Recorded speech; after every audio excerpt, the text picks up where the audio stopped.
அருமையான நிகழ்ச்சிக்கு உங்களை அழைப்பதில் நான் மிகவும் மகிழ்ச்சி அடைகிறேன். நேற்று செய்தி கொடுக்க இயலாமல் போனதற்கு உங்களிடத்தில் மன்னிப்பு கேட்கிறேன். இன்று நாம் பார்க்க போகும் தேவ வசனத்தின் தலைப்பு, ஆண்டவர் பாவத்தை வெறுக்கிறார், பாவிகளை அல்ல. ஆண்டவர் பாவத்தை தான் வெறுக்கிறாரு, பாவிகளை அல்ல. ஏனென்றால் அவர் பாவிகளை தேடி திரிந்து கொண்டிருந்தார். எப்படியாவது இந்த பாவிகளை மீட்டு பாவத்தை எடுத்து தூக்கி போட வேண்டும்.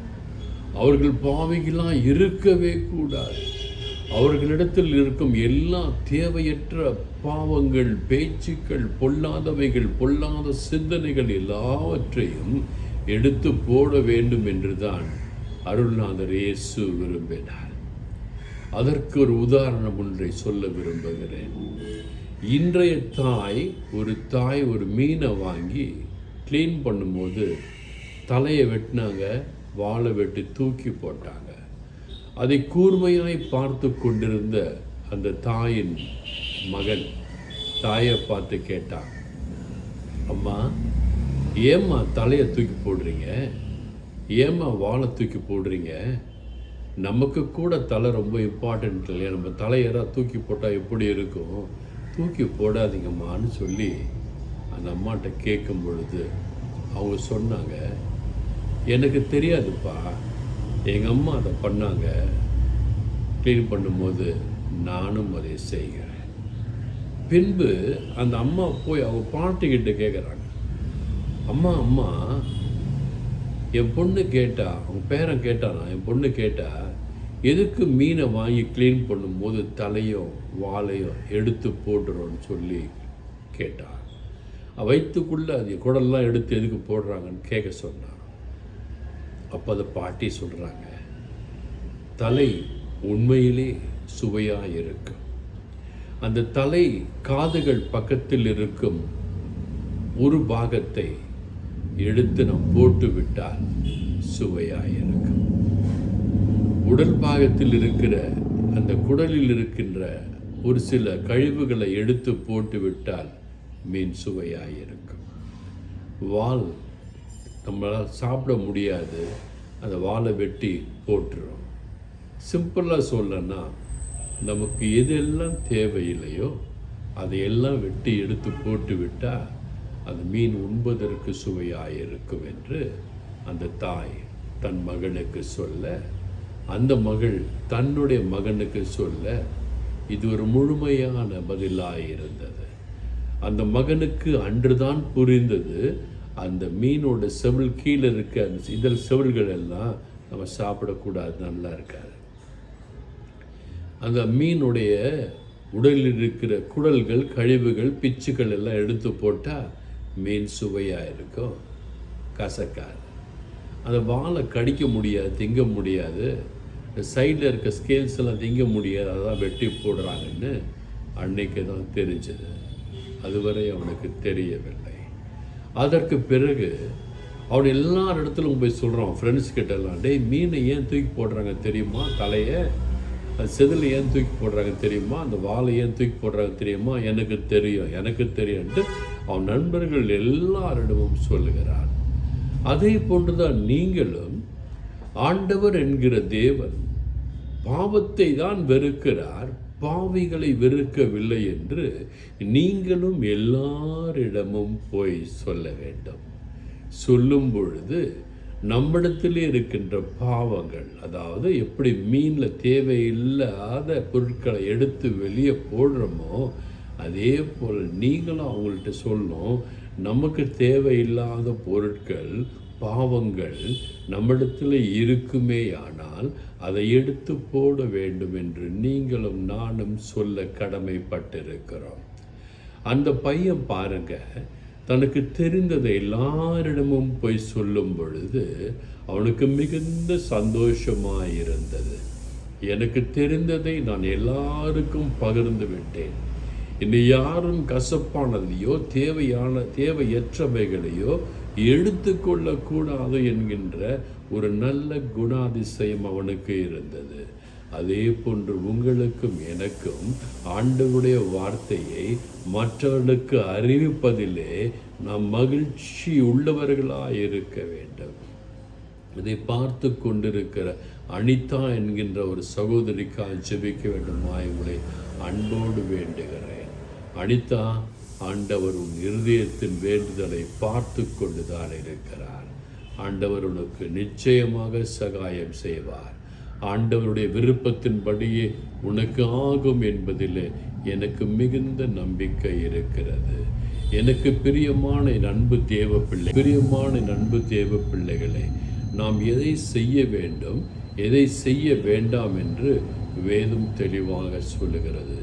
வேதம் எச்சரிக்கை கொடுக்கிறது.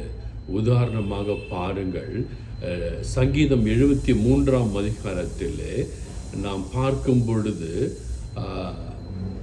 6ஆம் வசனம் இவ்வாறு சொல்கிறது, பொறாமை சரப்பணியைப் போல அவர்களை சுற்றி கொள்ளும். சரப்பணி என்பது ஆங்கிலத்தில் பார்த்தீங்கன்னா நெக்லஸ் என்று சொல்லப்பட்டிருக்கிறது.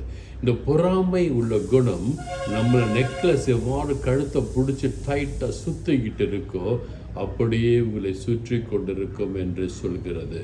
கொடுமை ஆடையை போல மூடிக்கொள்ளும் என்று சொல்கிறது. எனவே நீங்கள் பொறாமப்படக்கூடாது, கொடுமை யாரையும் படுத்தக்கூடாது. இன்றைய காலகட்டங்களில் நிறைய வீடுகளில் பார்க்க தோன்றுகிறது, மருமகள் மாமியார் சண்டை, மாமியார் மருமகள் சண்டை, தந்தைக்கு பிள்ளைகள் சண்டை, பிள்ளைகளுக்கு தந்தைகள் சண்டை, உடன் பிறந்தாரோடு சண்டை. இதையெல்லாம் ஆண்டவர் வெறுக்கிறார்.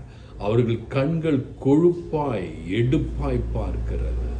அவ்வாறு பொறாமை கொடுமைப்படுத்துவடைய கண்கள் எப்படி இருக்குதா, கொழுப்பினால் எடுப்பாய் பார்க்கிறது. எடுப்புன்னா என்னன்னா திமிராக பார்ப்பாங்கன்னா பெரியவனாவன், அவன் பால் மண்டனி பற்றி எனக்கு தெரியாது, அவன் பெரிய யோக்கியனா, இப்படிலாம் பேசுவாங்க இல்லையா. அதை ஆண்டவர் வெறுக்கிறார். அந்த கண்கள் கொழுப்பினால் எடுப்பாய் பார்க்கிறது. அவர்கள் இருதயம் விரும்புவதிலும் அதிகமாய் நடந்திருக்கிறது. அவ்வாறு திமிராய் இருப்பவர்கள், அவ்வாறு பாவம் செய்பவர்கள், அவர்கள் இருதயம் அவர்கள் விரும்புவதை நாடுகிறது. அவர்கள் என்ன விரும்புகிறாங்க? பாவத்தை விரும்புகிறாங்க. அவங்க என்ன விரும்புகிறாங்க? பாவம் செய்கிற காரியங்களை விரும்புகிறாங்க. அவங்க என்ன விரும்புகிறாங்க? தீமையை விரும்புகிறாங்க. அது அவர்களை நாடி செல்லும் என்று சொல்கிறது. அவர்கள் சீர்கட்டு போய் அகந்தையாய் பேசுகிறார்கள், இருமாப்பாய் பேசுகிறார்கள். இதை போன்று பாவம் செய்கிறவர்கள் சீர்கட்டு போய் இருமாப்பாய் அகந்தையாய் பேசுகிறார்கள்.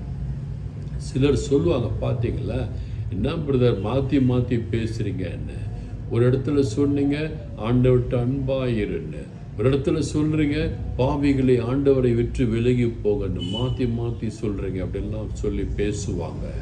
ஏனென்றால் அவர்களுக்கு வேதம் புரியவில்லை.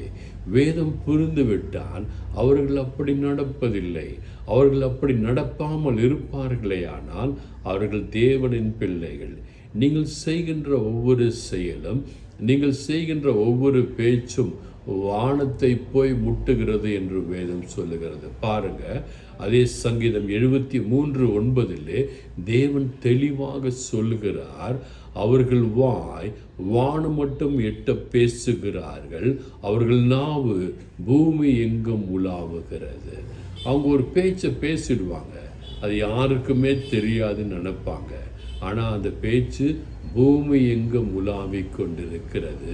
அந்த பேச்சு வானம் மட்டும் போகிறது. அந்த பேச்சு வானத்தில் போன என்ன அவன் பாருங்க, இயேசு அந்த பேச்சை கேட்பார். நீங்கள் உண்மையாக சொன்னீங்கன்னா இயேசு ஏற்றுக்கொள்வார்.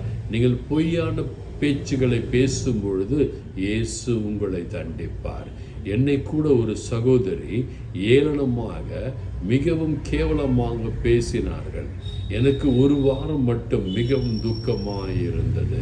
நான் ஆண்டவரிடத்திலே அழுதேன். ஆண்டவரே, இவர்கள் என்னை பற்றி இப்படி பேசினார்களே என்று. அப்பொழுது ஆண்டவர் சொன்னார், அந்த செய்தி வானம் மட்டும் வந்தது. வானம் மட்டும் வந்த அந்த செய்தியை நானும் கேட்டேன். அவர்கள் உன்னிடத்தில் பெற்ற நன்மைகளை மறந்துவிட்டு பேச வேண்டும் என்று கேவலமாய் பேசுகிறார்கள். அதை நான் பார்த்து கொள்கிறேன், நீ சாதாரணமாக இரு என்று சொன்னார்.